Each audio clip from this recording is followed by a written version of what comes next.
கோவை, நீலகிரி, நெல்லை மாவட்ட மலைப்பகுதியில் இன்று கனமழைக்கு வாய்ப்புள்ளதாக வானிலை ஆய்வு மையம் தெரிவித்துள்ளது. திருச்சி, மதுரை, தென்காசி உள்ளிட்ட மாவட்டங்களிலும் மழை பெய்யும் என அறிவிக்கப்பட்டுள்ளது. தீபாவளி பண்டிகை நெருங்கி வரும் நிலையில் ஆம்னி பேருந்துகள் கட்டணம் 3 மடங்கு உயர்ந்திருப்பதால் பயணிகள் அதிர்ச்சி அடைந்துள்ளனர்.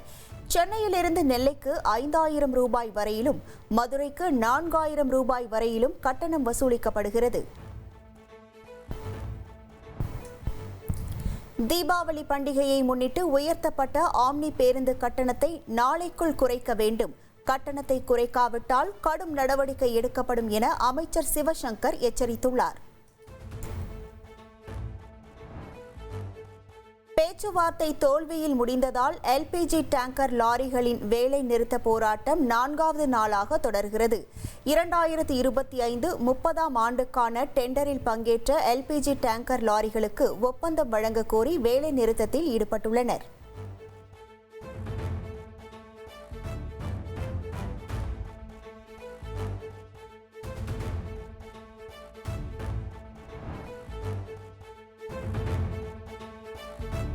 தமிழகத்தில் 108 ஆம்புலன்ஸ் சேவைக்கான சராசரி காத்திருப்பு நேரம் 8 நிமிடங்களாக குறைந்திருக்கிறது.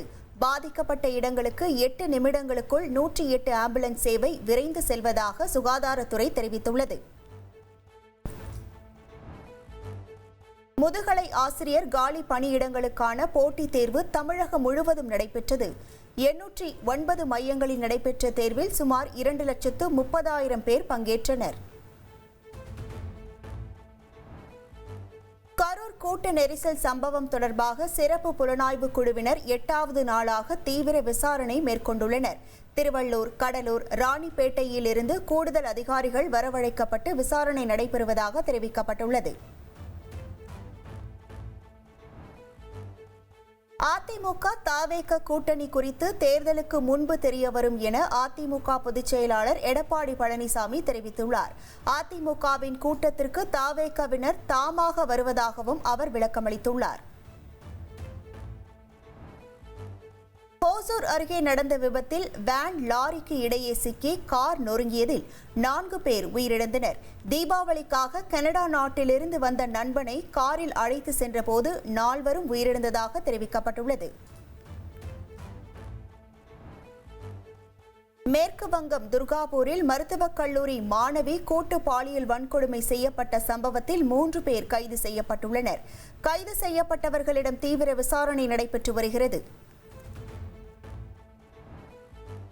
இந்தியாவிற்கு எதிரான டெல்லி டெஸ்ட் போட்டியில் வெஸ்ட் இண்டீஸ் அணி முதல் இன்னிங்ஸில் 248 ரன்களுக்கு ஆல் அவுட் ஆனது. முதல் இன்னிங்ஸில் 270 ரன்கள் முன்னிலை பெற்ற இந்திய அணி வெஸ்ட் இண்டீஸ் அணிக்கு ஃபாலோ ஆன் கொடுத்தது. சபரிமலை துவாரபாலகர் தங்க கவசம் 4.5 கிலோ எடை குறைந்தது குறித்து அமலாக்கத்துறை விசாரிக்க உள்ளதாக தகவல் வெளியாகியுள்ளது.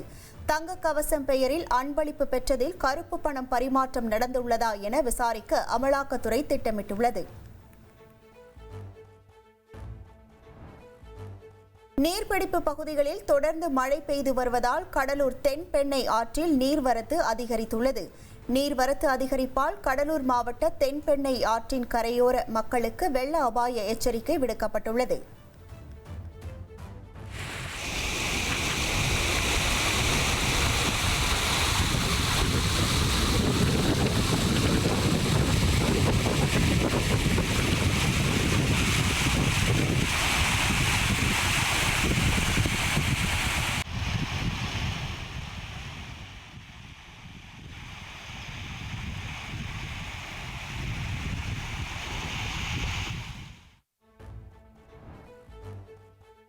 ஒகேனக்கல் காவிரி ஆற்றில் நீர்வரத்து 57,000 கன அடியாக உயர்ந்துள்ளது. வெள்ளப்பெருக்கு தொடர்வதால் நீர்வீழ்ச்சிகளில் குளிக்கவும் பரிசல் இயக்கவும் தடை விதிக்கப்பட்டுள்ளது.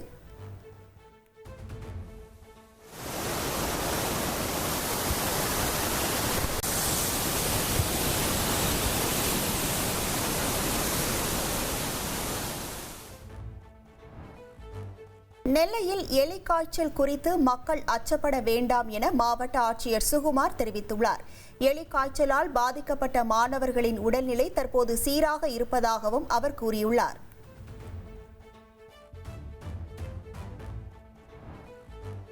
இலங்கை சிறையில் உள்ள மீனவர்கள் மற்றும் படகுகளை விடுவிக்க வலியுறுத்தி ராமேஸ்வரம் மீனவர்கள் 2வது நாளாக வேலை நிறுத்தத்தில் ஈடுபட்டுள்ளனர்.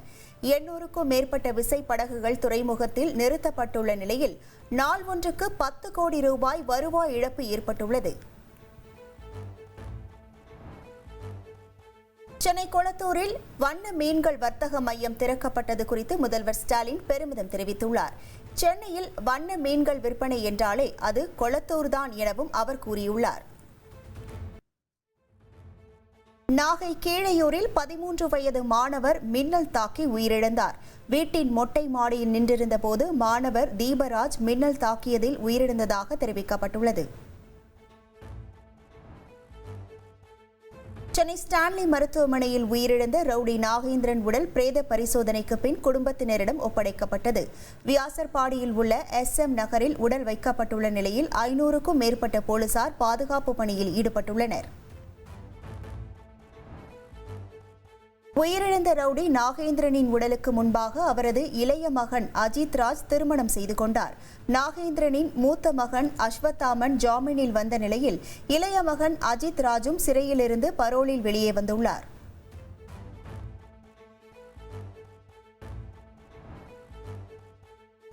திண்டிவனம் அருகே ஆம்னி பேருந்து மீது மோதி விபத்துக்குள்ளான மினி வேனில் சிக்கி உயிருக்கு போராடிய ஓட்டுநரை பொதுமக்கள் மீட்டனர். படுகாயமடைந்த வேன் ஓட்டுநர் மருத்துவமனையில் அனுமதிக்கப்பட்டுள்ளார்.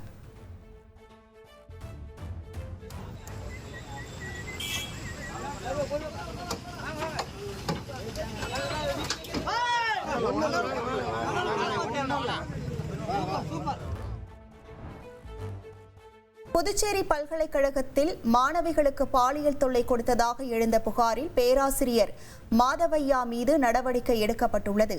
அவரை பல்கலைக்கழக கிளை வளாக தலைவர் பொறுப்பிலிருந்து நீக்கி துணைவேந்தர் பிரகாஷ் பாபு உத்தரவிட்டுள்ளார். ராமநாதபுரம் மாவட்டம் கமுதி அருகே காட்டுக்குள் 1500 கிலோ கறி சமைத்து ஆண்கள் மட்டும் வழிபடும் வினோத திருவிழா நடைபெற்றது. எல்லைப்பிடாரி அம்மன் ஆலயத்தில் 5000க்கும் மேற்பட்ட ஆண்கள் பங்கேற்று வழிபட்டனர். டெல்லியில் ஆப்கன் வெளியுறவு அமைச்சர் செய்தியாளர் சந்திப்பில் பெண் பத்திரிகையாளர்கள் அனுமதிக்கப்பட்டனர்.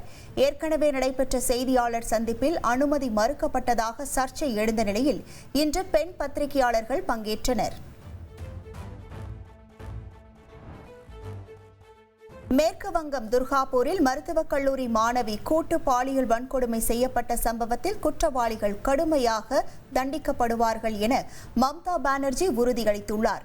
பெண்கள் இரவில் கல்லூரிக்கு வெளியே செல்வதை அனுமதிக்க கூடாது எனவும் அவர் கூறியுள்ளார். செஷல்ஸ் நாட்டின் அதிபர் தேர்தலில் வெற்றி பெற்ற ஃபிரெடரிக் ஜெர்மனிக்கு பிரதமர் மோடி வாழ்த்து தெரிவித்துள்ளார். ஃபிரெடரிக் ஜெர்மனி பதவி காலத்தில் இந்தியா செஷல்ஸ் இடையிலான உறவு மேலும் வலுவடையும் எனவும் பிரதமர் நம்பிக்கை தெரிவித்துள்ளார். இஸ்ரேல் ஹமாஸ் இடையே காசா அமைதி ஒப்பந்தம் எகிப்தில் நாளை கையெழுத்தாகிறது. ட்ரம்ப் எகிப்து அதிபர் LCC முன்னிலையில் நடைபெறும் இந்த நடவடிக்கையில் இந்தியா சார்பில் வெளியுறவு இணையமைச்சர் கீர்த்திவர்தன் பங்கேற்கிறார். பீகார் சட்டப்பேரவை தேர்தலையொட்டி RJD தலைவர்கள் லாலு பிரசாத், தேஜஸ்வி யாதவ் ஆகியோர் டெல்லிக்கு பயணம் மேற்கொண்டுள்ளனர். ராகுல் காந்தியை நேரில் சந்தித்து தொகுதி பங்கீடு குறித்து ஆலோசனை நடத்தவுள்ளதாக தெரிவிக்கப்பட்டுள்ளது.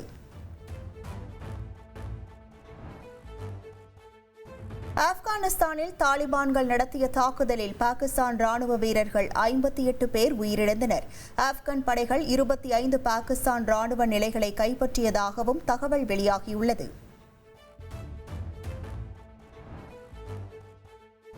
அமெரிக்காவின் கலிபோர்னியாவில் ஹெலிகாப்டர் விபத்துக்குள்ளானதில் 5 பேர் காயமடைந்தனர். ஹண்டிங்டன் கடற்கரை பகுதியில் ஹெலிகாப்டர் விபத்துக்குள்ளான நிலையில் 5 பேர் மீட்கப்பட்டு மருத்துவமனையில் அனுமதிக்கப்பட்டுள்ளனர்.